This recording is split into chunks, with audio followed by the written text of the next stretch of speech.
Bonjour et bienvenue sur cette vidéo pour vous expliquer comment créer son compte sur Payza. Alors, pour créer son compte sur Payza, il faut d'abord aller sur payza.com, ensuite cliquer sur l'onglet Sign Up. De là, choisir le compte personnel et ensuite ici remplir ses données, donc nom, prénom, son adresse mail et le choix d'un mot de passe. Ensuite, on clique sur Démarrer et à ce moment-là, vous allez recevoir un courrier pour tout simplement confirmer, pour valider votre adresse mail. D'accord? Une fois que vous avez validé votre adresse mail, eh bien, vous allez pouvoir avoir accès à votre compte Payza. Et là, on clique sur Login.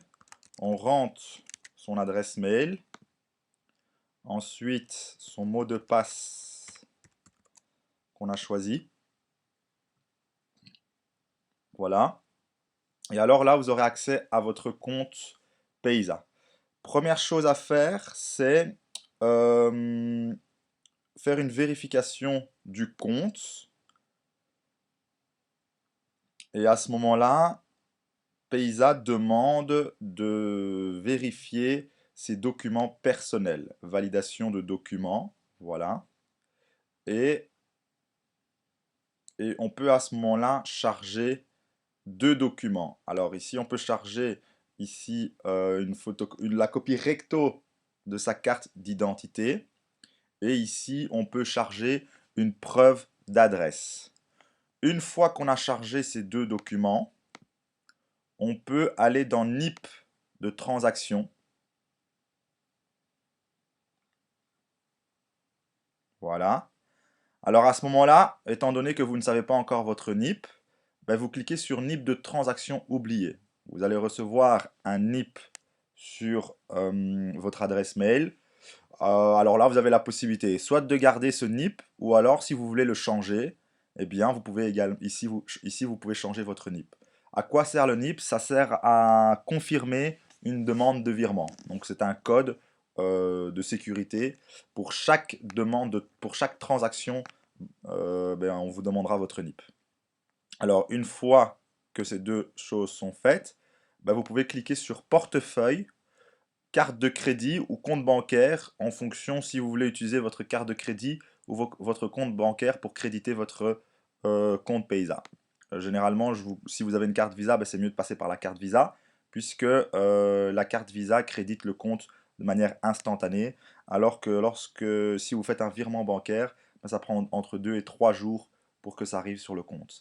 Alors une fois que vous arrivez ici, vous allez pouvoir tout simplement ajouter une carte de crédit. D'accord? Ici, vous pouvez voir que il y a ici un montant utilisé de 440 euros.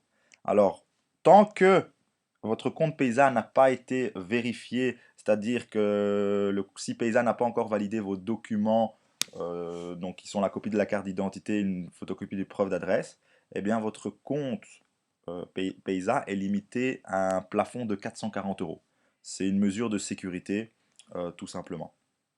Une fois que votre compte Payza est validé, eh bien à ce moment-là, il n'y a plus de plafond. Ok. Alors, ici, il faut également valider sa carte. Donc, une fois que vous avez ajouté une carte, eh bien, vous cliquez sur Valider. Voilà. Et de là, il va y avoir trois documents qu'il faudra télécharger. Alors, ici, c'est tout simplement un relevé de carte de crédit à télécharger qui date de minimum voilà, des 3 derniers mois. Ici, vous pouvez télécharger le devant de votre carte de crédit, ici, donc c'est une photo tout simplement, et ici le verso de votre carte de crédit. D'accord? Une fois que vous aurez fait tout ça, eh bien à ce moment-là, vous pouvez ajouter des fonds. Voilà. Vous choisissez si c'est la carte de crédit ou la carte bancaire. Imaginons que vous avez choisi la carte de crédit. Eh bien ici, vous sélectionnez la carte de crédit, vous mettez les trois chiffres qui se trouvent derrière votre carte de crédit, le montant à créditer, vous cliquez sur suivant, et puis voilà. Alors, donc si je dois résumer, donc lorsque vous aurez créé votre compte Paysa, bien faire attention que vous avez vérifié votre compte et que vous avez validé votre carte Visa. Ok, voilà tout ce que vous avez à savoir sur Paysa.